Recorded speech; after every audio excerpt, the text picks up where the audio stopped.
Bum. Guess who's Bizak? Yeah, that's right. Yours truly, the bully's bully, keeping it groovy, and oh, we're still keeping it motherfucking groovy. We're still keeping it groovy. How you guys been? Have you been all right? Have you been good? I heard you got a raise, and I'm happy that you guys got a raise because I believe that is well deserved. Matter of fact, fuck believe that it's well deserved. I know that it's well deserved, and I believe that you probably even deserve more. However, you got your raise, and I'm happy for you. I don't know all the details. I don't know all of the this and that. I just see what I see in the news and shit like that. You know what I mean? But I am happy for you. So, shout out to you guys that got your raise. I don't give a fuck about no goddamn Teamster shit, but I guess shout out to the Teamsters for getting you guys a raise. The Teamsters get on my nerves because I just find it funny that everybody was ready to strike and everybody was ready to go the extra mile when we're talking about money, but when we're talking about people being sexually harassed and their actual safety being endangered and things of that nature, nobody really gives a real fuck. It's not about that. Like, they'd rather strike for $2 extra an hour or $3 extra an hour or however the fucking much was, but before they strike about people being sexually harassed and or assaulted in there, right? But anyway, listen up, guys. I was on vacation. I was on the beach, and I'm gonna tell you how cool the fuck I am, right? I was on the beach at nighttime with an umbrella and sunglasses on a beach chair with my thong sandals and my hoochie daddy shorts and my white beater sipping the motherfucking pina colada. That's how cool I am. Petting the shark. The shark was right next to me. He didn't even need water because he was laying next to the coolest motherfucker in the world. He didn't need water. And so I'm petting the shark. And the shark looks up in the sky. As I'm petting him, he looks in the sky. And I looked too because I said, what the fuck is my shark looking at? And he saw the Chris signal. He saw the Chris signal shining bright in the sky. Shining bright in the sky. And the shark looks at me. He looks at me and he said, Chris, vacation's over. You're needed in the UPS streets. The UPS streets are getting dirty and they need someone to go clean them up. Gotham City! The UPS streets are Gotham City! And they need you to go pick them up. You don't have the luxury to be in retirement mode anymore. You don't have the luxury to be in retirement mode anymore. I looked at the shark. And I said, man, get the fuck out of here. Who the fuck you think you're talking to? But then as I said that, my phone rings. My phone rings. The shark reaches in my bag and he gives me my phone. The shark reaches in my bag and he gives me my fucking phone. And lo and behold, it's somebody really near and dear to me at UPS. And I answer it, thinking this is just going to be a welfare check for me. And she has some disturbing news. She confirmed what the shark said. Gotham City needs me. So what I do is I hang the phone up and I run to the phone booth. I even had a phone booth right next to me, guys.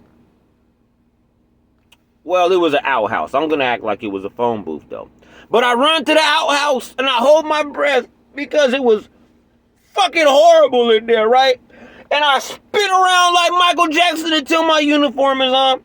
And I bust out the top of the fucking outhouse, the porta potty. And now here I am to clean shit up. Relax, management. Relax, Kyle, you big dummy. Relax, Scott. Well, Scott, you can never really relax. But relax everybody in there because this right here, you guys might like this. This right here is not directed towards anybody in that office. And shout out to the people that I actually like in that office, man. Me and Ryan haven't always gotten along, bro. But you guys aren't gonna hear me attack Ryan, cause me and Ryan haven't always gotten along. But I do like Ryan and got a lot of respect for Ryan. And even the times I was mad at him, I still had respect for him. You know what I'm saying? But anyway, you guys go ahead and relax in there. John, this ain't about you putting pipe in gin right now. This ain't about you putting pipe in gin right now, John. Jen, this ain't about you boppity bop bop boppity bop bop bopping on John. This ain't about you bopping on John with your goddamn no neck. Hey Jen, Jen, I gotta get you right quick. Why the fuck does your head look like it's in the middle of your chest? Where's your neck at? How do you put a necklace on? At least we know if things ever get domestic between you and John, he can't choke you out. Yo, did you motherfucking miss me? However, Jen, this ain't about you bopping around those UPS streets, giving every man pleasures that wants them from you. This ain't about that, Jen. So you can relax your little bulldog head too, all right? You can relax your little bulldog. This right here is directed at a Teamster. This right here is not only directed at a Teamster, this right here is directed at a union steward. This right here is directed at none other than Brian Fuckendorf. You don't know who Brian Fuckendorf is? Real name Buckendorf? Y'all don't know who Brian Fuckendorf is? Brian Fuckendorf is the motherfucker that looks like Stone Cold Steve Austin after he ate every cheeseburger in goddamn Burger King and McDonald's. Brian Fuckendorf is the busted hot potato head looking motherfucker walking around there, dusty, is all outside, and nerve to have a briefcase. His briefcase is probably 666.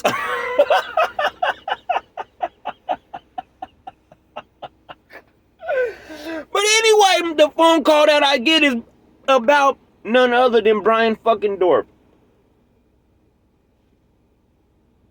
I'm not going to get into me and Brian Fuckendorf right now, but I am going to get into what Brian Fuckendorf did. And then I got a series of stories to tell. Well, or maybe I'll tell some stories first.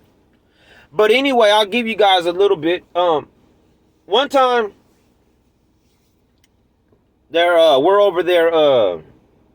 They pull the air bay over there to the upper half whenever they're in a hurry, right? At the end of the day. So this is what they're doing. Now, I think that's a safety hazard too, right? But anyway, this is what they're doing. And there was a woman, I'm not going to say her name. And shout out to her if she sees this, because she'll know who I'm talking to. But I've always gotten along with this woman.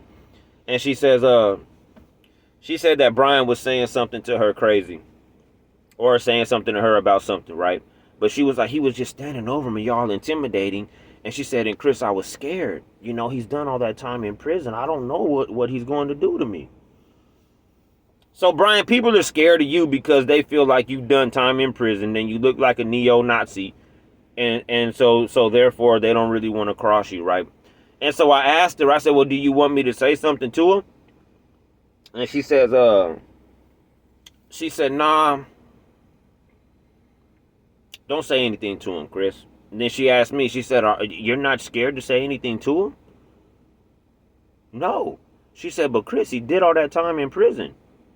I said, hey, man, the unique thing about me is everybody I know does a lot of time in prison or has done a lot of time in prison or still in prison. One of my best friends in the world is currently serving a life sentence right now. Came up with him from the rooter to the tutor. Right? Now, but he's a real deal Holyfield gonna get at you kind of guy though. But a lot of the people that end up in prison, I got a cousin that did 8 years and he squares a box of Apple Jacks. A lot of the people that end up in prison, they just got caught. And I believe whatever Brian did, he probably was high on meth or some shit like that when he did it. So no, I'm not scared of people that have been to prison. Not at all. Why would I be? I don't care if you've been to the army. I don't care if you've been to war. I don't care if you've been to prison. I don't care if you gang bang. I don't care. I don't give a fuck about none of that shit because I know what's going to happen to anybody who tries me. You know? So since people are scared of Brian, this is for you guys. Brian, I get some disturbing news. Brian. Matter of fact, before I say this, Brian, just so you know, I heard about from credible sources multiple times. I heard about the niggas that you call me behind my back. I heard about the monkeys you call me behind my back. You've been a player hater of mine forever, Brian, and we both know that's true. Everybody in there knows that's true. I don't got to elaborate too much, even though I'm going to. Just for content's sake. But I get this phone call, right? And the person on the other end of the phone call informs me that Brian is in there asking women, a specific woman, I won't say her name either, even though I know, according to my understanding, she went to security and she did report this stuff. But Brian is asking women. New text message from Andrea K. Uh-oh. But Brian is asking women for pictures, or not pictures, I'm sorry, but for their used underwear. And he's even saying that he'll pay them. Brian, let me tell you something. If you wanted to pay for some box, I know a couple females, bro. Sock it to my pocket, man.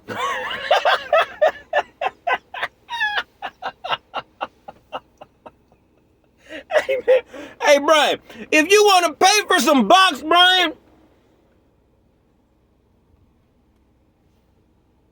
let me know, man. I need some money right now. You feel what I'm saying? Let me know. I'll go ahead and broker a deal for you, bro.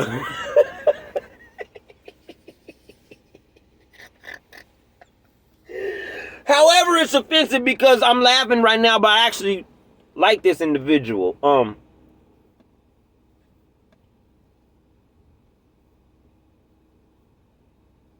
I can't cram everything into this 15 minutes because me and Brian's history is so extensive that I'm going to need a series of videos to properly explain, you know?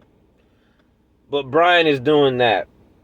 And I feel bad because I feel like the freaks come out at night. And the freaks came out at night because Batman has been absent from Gotham City. So the freaks came out at night. They thought Batman wasn't coming back. But guess what, Brian? Batman is back. In the Batmobile, as you guys can see. And I'm cruising the UPS streets. And I'm going to rid them or do my damnedest of people like you. I don't care about the average criminal in there. Shout out to Jeremy. Jeremy, sell drugs all you want. I don't care, bro. I really don't. I just wanted to.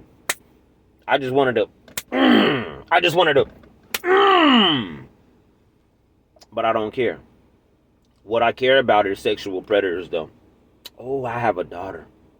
Oh, I have a mother. Oh, I have a sister. Oh, I have women friends. Family. I don't like sexual predators. And Brian, I'm disappointed in you because you doing all of that time in prison. And you guys, I only got 1 minute left. So expect a few more videos for a few more weeks because we're going to dissect this. But Brian, I'm disappointed in you because I expect you to be a racist, right? But I'm disappointed in you because being to prison, you should know that sexual predator shit don't fly, bro.